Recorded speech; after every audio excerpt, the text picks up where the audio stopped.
Je m'appelle Clémence Béat, je suis directrice innovation sociale au sein du groupe Rocher et donc ma fonction consiste à représenter, on va dire, le volet social de la RSE. Je me présente souvent comme ça et je travaille notamment sur les sujets de diversité et d'inclusion pour porter une politique et un programme au niveau du groupe.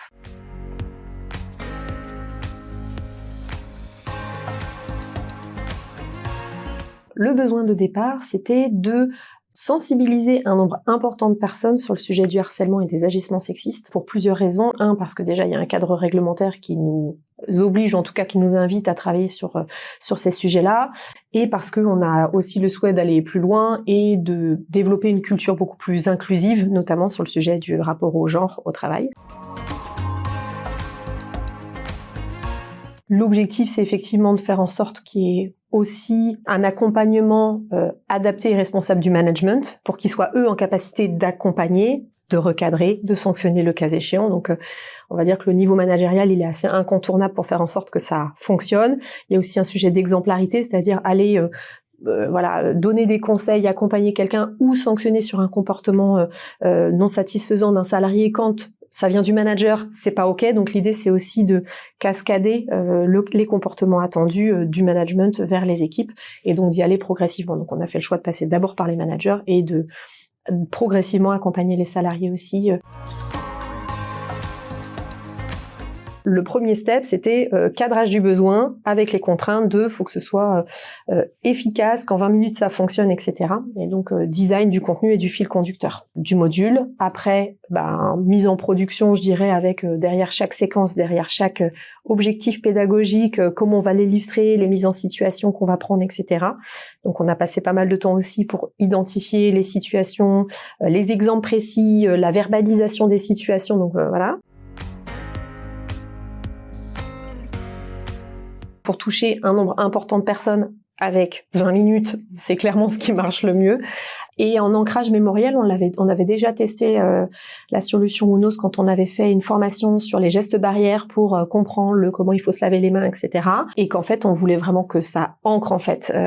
L'idée, c'était pas juste de donner de l'information, mais s'assurer que on agisse durablement sur les réflexes comportementaux, c'est-à-dire ça, j'identifie que c'est pas ok, et ça, j'identifie qu'il faut que j'alerte, etc. Donc l'ancrage mémoriel nous semblait être un outil intéressant pour s'assurer qu'on ancre durablement un changement des comportements.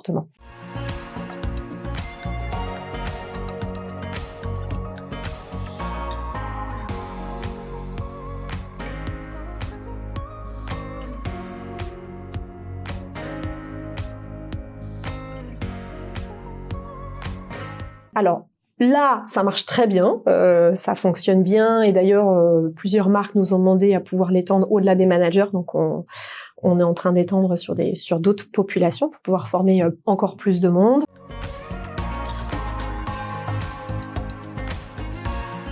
Ce qui est intéressant, c'est que une même situation, donc on a effectivement fait en sorte d'illustrer même visuellement un environnement usine, un environnement boutique, un environnement bureau, etc., pour reproduire un peu les environnements de travail et des situations qui pourraient correspondre à ce qu'on peut entendre et vivre dans une boutique, dans un siège, dans une usine, etc. On a pas mal de capsules où il n'y a pas de...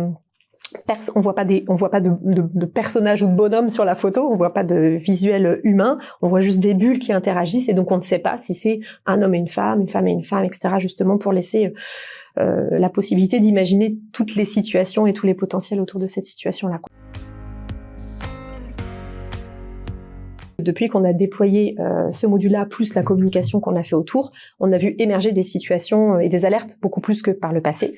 Je pense à plusieurs secteurs où ces sujets étaient peut-être un peu tabous et on n'en parlait pas, ou en tout cas on n'arrivait pas à identifier, les gens n'osaient peut-être pas ou n'identifiaient pas les situations comme étant problématiques. Et depuis qu'on a déployé le module, on a eu des alertes, on a eu des questionnements, on a eu aussi on est intervenu pour accompagner des situations qui ont émergé. Donc ça a un peu libéré la parole, d'une manière générale, c'était quand même l'effet voulu, et puis ça a permis de gérer des situations qu'on aurait laissé passer avant. Au sein du groupe, je pense qu'on a depuis longtemps, 1959, Monsieur Yves Rocher, etc., on va dire une ADN assez forte de respect de la nature et de l'être humain, donc il y a quelque chose qui est assez fort dans notre culture, de la bienveillance, de l'attention à l'autre, etc. Donc je pense que ces sujets-là, en tout cas, ils sont importants et ils font du sens dans ce contexte-là.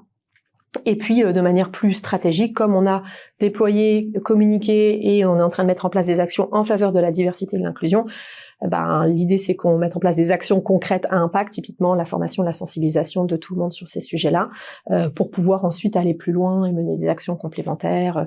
Voilà, sur le sujet du genre, le premier niveau c'est pas de harcèlement, pas d'agissement sexiste, et puis après évidemment aller plus loin sur l'égalité des chances, l'équité salariale, etc., etc. J'ai trouvé qu'il y avait une écoute, une attention, le sens du client qui était hyper développé, très agréable. Et puis avec les conseils aussi sur le module, l'ancrage mémoriel, comment ça fonctionne. Du coup, quand on va jouer le module, voilà ce qui va se passer, comment ça va fonctionner, etc. Donc par rapport aux choix qu'on a pu faire. Donc oui, ça a en tout cas très bien fonctionné sur le partenariat et la relation avec l'équipe.